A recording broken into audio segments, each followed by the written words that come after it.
Hi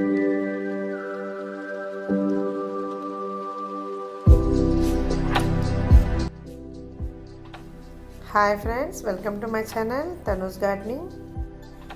ఈరోజు నేను dragon fruit plants కటింగ్స్ని ఇందులో వేసుకుందామని అనుకుంటున్నాను. దానికోసం ఇలా సెట్ చేసుకున్నాను. ఇది ఫెన్సింగ్ వేసుకునే పిల్లర్ అనమాట.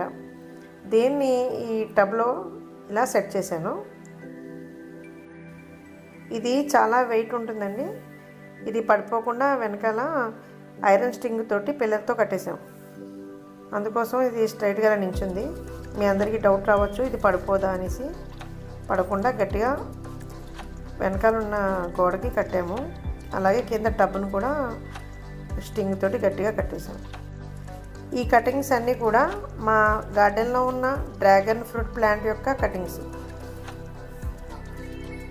కొన్ని అయితే చూడండి రూట్స్ ఉన్నాయి. వీటికి రూట్స్ లేకపోయినా మనం కటింగ్స్ ద్వారా ఈజీగా గ్రో చేసుకోవచ్చు. అవి ఎలా చేయాలో నేను ఈ వీడియోలో మీకు చూపిస్తాను. ఈ పాట్లో నేను అడుగు భాగాన పీల్స్ వేసుకున్నానండి. వెజిటబుల్ పీల్స్, అలాగే కిచెన్ వేస్ట్తో తయారు చేసిన ఫెర్టిలైజర్. దాని తర్వాత పైనుంచి గార్డెన్ సాయిల్ వేసాను. ఇప్పుడు కొంచెం వర్మీ కంపోస్ట్ కూడా వేస్తున్నాను. ముందుగానే మనము సాయిల్లో ఇలా ఫెర్టిలైజర్ కలుపుకొని వేసుకుంటే స్టార్టింగ్ నుంచే ప్లాంట్ హెల్తీగా ఉంటుంది. డ్రాగన్ ఫ్రూట్ ప్లాంట్కి ఎక్కువగా ఫెర్టిలైజర్ అవసరం ఉండదండి. కాకపోతే మనం పాట్లో వేస్తున్నాం కాబట్టి సాయిల్ని కొంచెం బలంగా ప్రిపేర్ చేసుకొని వేసుకుంటే మంచిది. వర్మీ కంపోస్ట్ అంతా పూర్తిగా కలిసేలాగా ఇలా కలుపుకొని రెడీ చేసుకోవాలి.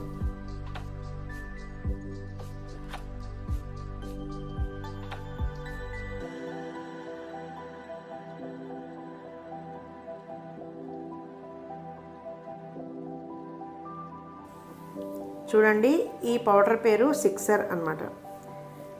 సిక్సర్. దీన్ని మొక్కలు వేసే ముందు నేను ప్లాంటింగ్ చేసేటప్పుడు కానీ కటింగ్స్ నాటుకునేటప్పుడు కానీ దీన్ని ఉపయోగిస్తాను.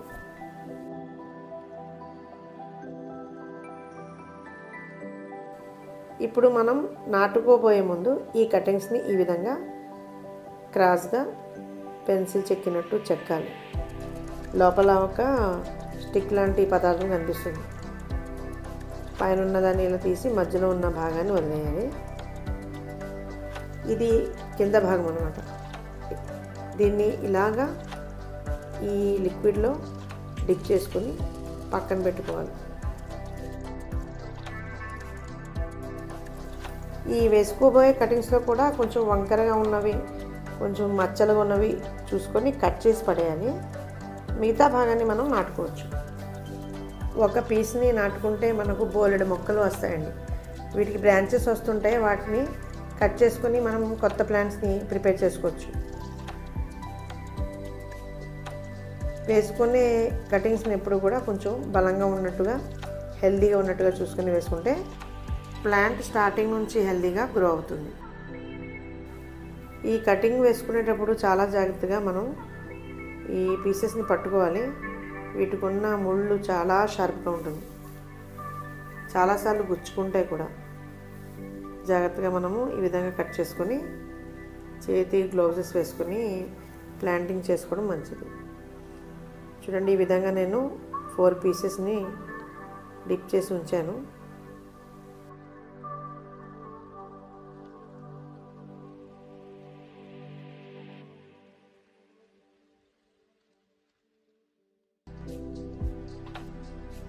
ఈ విధంగా మిగిలిన లిక్విడ్ని ఇందులో వేసుకోవచ్చు. సాయిల్లో ఏమన్నా ఇన్ఫెక్షన్ ఉన్నా సరే ఈ మొక్కకి ఎటువంటి ఎఫెక్ట్ అవ్వదు అనమాట.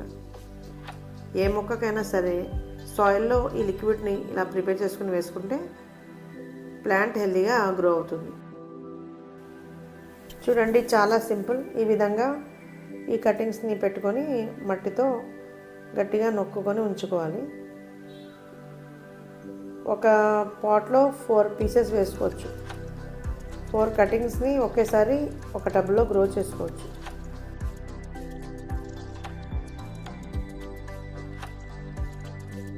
ఒకసారి డ్రాగన్ ఫ్రూట్ ప్లాంట్ని వేసుకున్న తర్వాత దాన్ని కదపడానికి కుదరదండి. ఎందుకంటే వీటికి షార్ప్గా ముళ్ళు ఉంటాయి. అందువల్ల వీటిని ప్రాపర్గా మనం పట్టుకోలేము. అందుకోసం స్టార్టింగ్ నుంచి సరైన సపోర్ట్ ఇచ్చి ఈ విధంగా నాటుకోవాలి. ఎప్పటికప్పుడు కటింగ్స్ చేసుకుంటూ ఉండాలి. ప్లాంటింగ్ చేసిన తర్వాత వీటి యొక్క గ్రోత్ ఎలా ఉంటుంది అన్న విషయాన్ని నేను నెక్స్ట్ వీడియోలో మీకు తెలియజేస్తాను.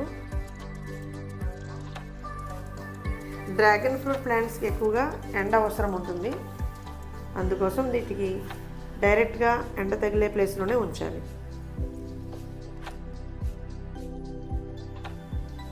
డ్రాగన్ ఫ్రూట్స్ని పండించే వాళ్ళు ఏం చేస్తారంటే వారి తోటల్లో రాత్రిపూట కూడా లైట్లను ఏర్పాటు చేస్తారు. అంటే దీనికి వెలుగు తగిలేటట్టుగా ఉంచుతారన్నమాట. ఎక్కువగా లైటింగ్ని ఇష్టపడే, వేడిని ఇష్టపడే మొక్క ఏంటంటే డ్రాగన్ ఫ్రూట్ ప్లాంట్.